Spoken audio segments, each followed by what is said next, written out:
आज हम लोग सेमुसी भाग 1 CBSE नवम वर्ग पाठ 5 सुक्ति मौक्तिकम शीर्षक का श्लोकार श्रवण करने जा रहे हैं। व्रीतम यतनेन संरक्षेद वीतमेति च याति च अक्षीणो वीततः क्षीणो वृतस्तु हतो हतः। यह मनुस्मृति का श्लोक है। कहा गया कि व्रीतम यतनेन संरक्षेद। व्रीतम माने चरित्र, चरित्र को प्रयास करके सुरक्षित रखना चाहिए। वीतमेति च याति च, वीतम जोड़ एति वीतमेति, वीतम धन एति आता है और याति च और जाता है। कहा गया चरित्र को प्रयत्न करके सुरक्षित रखना चाहिए। धन आता है और जाता है। अक्षीणो वीततः, अक्षीणो धन से हीन रहने पर भी वीततः धन आ जाता है।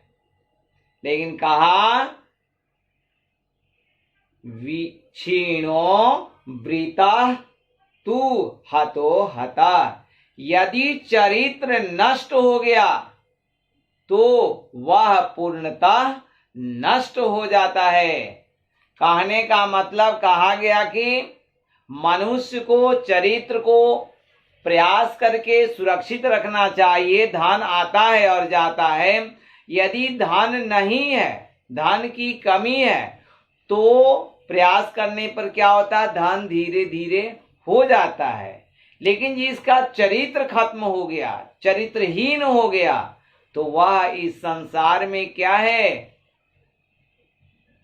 भ्रष्ट चरित्रहीन के ही रूप में देखा जाता है। इसीलिए कहा हतो हतः, वह पूर्णतः नष्ट हो जाता है।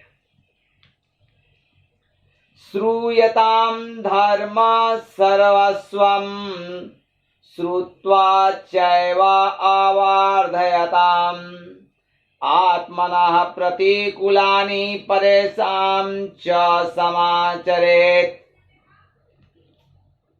कहा गया कि धर्म सर्वस्वम, धर्म के सार को यानी गुण को श्रूयताम सुनना चाहिए। धर्म के सार को या गूढ़ तत्व को सुनना चाहिए। और कहा श्रुत्वा, और सुन करके अवधार्यताम, धारण करना चाहिए। और सुन करके धारण करना चाहिए यानी पालन करना चाहिए। आत्मना प्रतिकूलानि परेषां न समाचरेत्। कहा गया कि अपने प्रतिकूल दूसरे के प्रति आचरण नहीं करना चाहिए। अपने से दूसरे के प्रतिकूल आचरण नहीं करना चाहिए। एक बार फिर से सुनिए। कहा गया कि धर्म के सार तत्व को सुनना चाहिए और सुन करके धारण करना चाहिए यानी पालन करना चाहिए। अपने से प्रतिकूल दूसरे के प्रति व्यवहार नहीं करना चाहिए। तीसरा, यह जो अभी बोले यह विदुर नीति का श्लोक है। अब अभी जो बोलने जा रहे हैं यह चाणक्य नीति का। प्रिय वाक्य प्रदानेन सर्वे तुष्यन्ति जन्तवः तस्मात् तदेव वक्तव्यम वचने किम दरिद्रता। कहा गया कि प्रिय वचन बोलने से सभी प्राणी संतुष्ट हो जाते हैं। इसलिए वही वचन बोलना चाहिए। बोलने में कमी क्यों?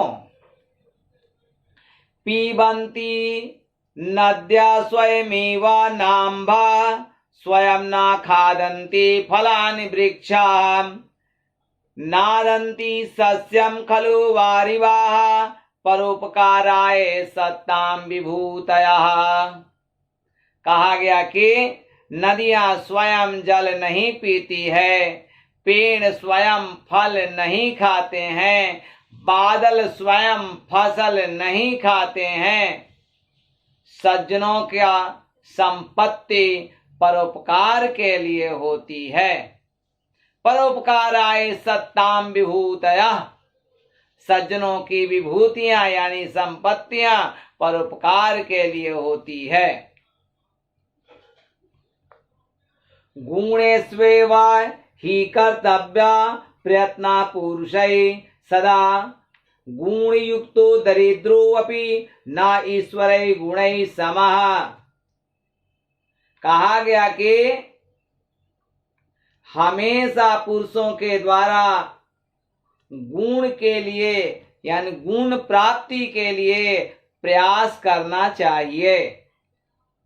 गुण युक्त व्यक्ति यानी गुणवान व्यक्ति दरिद्र होने पर भी निर्गुण के समान नहीं होता है। ऐश्वर्य संपन्न निर्गुण के समान नहीं होता है, यानी गुणहीन व्यक्ति के तरह नहीं होता है। एक बार फिर से सुनिए, कहा गया कि हमेशा पुरुषों को गुण प्राप्ति के लिए प्रयास करना चाहिए और कहा गया कि गुणवान व्यक्ति गरीब होने पर भी ऐश्वर्य संपन्न गुणहीन व्यक्ति के समान नहीं होता है। आरंभक ये जो था मृक्ष कटिकम से लिया गया था ये श्लोक अभी जो बोले। अब देखिए नीति शतकम। आरंभ गुर्वे क्षयिणी क्रमेण लघवे पुरा वृद्धिम उपैति च पश्चात् दीनस्य पूर्वार्ध परार्ध भिन्ना छाइव मैत्री खल सज्जनानाम। दुष्ट व्यक्ति की मित्रता आरंभ गुर्वी शुरू में क्या होती है? बड़ी होती है और बाद में क्रमशः घटती जाती है। पहले क्या होगी? बड़ी और बाद में धीरे धीरे घटती जाती है। किसकी मित्रता? दुष्ट व्यक्ति की मित्रता। उसी प्रकार से सज्जन व्यक्ति की मित्रता पहले लघवी छोटी होती है और बाद में बढ़ती जाती है। दुर्जन व्यक्ति की मित्रता पहले बड़ी होती है, बाद में धीरे धीरे घटती जाती है। सज्जन व्यक्ति की मित्रता पहले छोटी होती है और बाद में बढ़ती जाती है। दिन के पहले प्रहर और दूसरे प्रहर के छाया के समान दुर्जन और सज्जन की मित्रता भिन्न होती है, अलग होती है। क्या होता है कि दिन में पहले प्रहर जो छाया होगी लंबी होगी, क्योंकि सूर्य सीधा सिर पर नहीं खड़ा रहते हैं, तिरछा नजर आते हैं, सामने नजर आते हैं, तो उनकी छाया क्या होती है? बड़ी हो जाती है। और जैसे जैसे धीरे धीरे ऊपर चले जाते हैं, सिर के ऊपर हो जाते हैं, तो छाया छोटी हो जाती है। ये दुर्जन व्यक्ति की मित्रता की तरह हुई। और जैसे ही दोपहर के बाद सूर्य धीरे धीरे तिरछे होने लगते हैं, तो छाया क्या होती है? पहले छोटी रहती है, बाद में धीरे धीरे बढ़ती जाती है। इसीलिए कहा गया दिन के पहले प्रहर और दूसरे प्रहर के छाया के समान दुर्जन और सज्जन की मित्रता भिन्न होती है।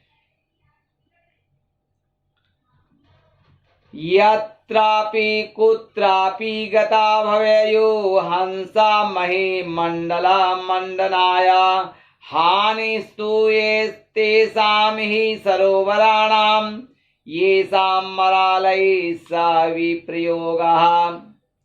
कहा गया कि हंस भूमंडल पर मंडलाया, घूमने के लिए कहीं भी जहां तहां भी संभव होते हैं। यत्रापि कुत्रापि गता भवेयुः, जहां भी कहीं भी जाने के लिए हो जाते हैं। कहा गया कि उन तालाबों की हानि है जिस तालाब में ये सामरालय, जिस तालाब के साथ क्या है, हंसों का लगाव नहीं है, निकटता नहीं है, बल्कि हंस अलग हैं। तो कहा गया कि हंस भूमि पर घूमने के लिए जहां भी कहीं भी जाते हैं। उन तालाबों की हानि है जिनका हंसों के साथ अलगाव है। अलगाव का माने उस तालाब के साथ नहीं है, कहने का मतलब कि बिना हंस का तालाब है। गुणा गुणज्ञेषु गुणा भवन्ति, ते निर्गुणं प्राप्य भवन्ति। दोषाः आस्वाद्य तु या प्रवहन्ति, नद्यः समुद्रम् आसाद्य भवन्ति अपेयाः। अभी जो पहले पढ़े थे वह था भामिनी विलासा, और यह भी जो पढ़ रहे हैं यह हितोपदेश का है कि गुणों वानों में गुण होते हैं। गुणवानों में जो गुण होता है वह वास्तविक गुण होता है, और वे निर्गुण को प्राप्त करके दोषपूर्ण हो जाते हैं। कहा गया कि नदी का जल हमेशा स्वाद युक्त होता है, और समुद्र का संपर्क पाकर के अपेय हो जाते हैं, मन पीने लायक नहीं रहते हैं। कहा गया कि गुणवानों के जो गुण होते हैं वे गुण होते हैं, और कहा गया था कि वे जब गुणहीन के संपर्क में आ जाते हैं तो वे दोषपूर्ण हो जाते हैं। और कहा गया कि नदी, जिस प्रकार से नदी का जल पीने लायक होता है और जब वह समुद्र के संपर्क में आ जाता है तो पीने लायक नहीं रह जाता है। इस प्रकार से हम लोग देख रहे हैं कि पाठ 5 की समाप्ति हुई। आप इस वीडियो को सब्सक्राइब करें, बेल आइकन की घंटी दबाएं, लाइक करें, शेयर करें और अपना विचार व्यक्त करने के लिए कमेंट अवश्य करें। एक आवश्यक सूचना है, जो विद्यार्थी बीए ऑनर संस्कृत से कर रहे हों तो वे पार्ट 1, पार्ट 2, पार्ट 3, पार्ट 3 तक का, और जो विद्यार्थी संस्कृत से एमए कर रहे हों तो खंड 1, खंड 2, खंड 3, खंड 4 का नोट्स प्राप्त कर सकते हैं। इसकी सूचना आप दिए गए इस वीडियो पर आपको नंबर दिया हुआ है, उस नंबर से बात करें और संपर्क स्थापित करके प्राप्त कर सकते हैं। धन्यवाद।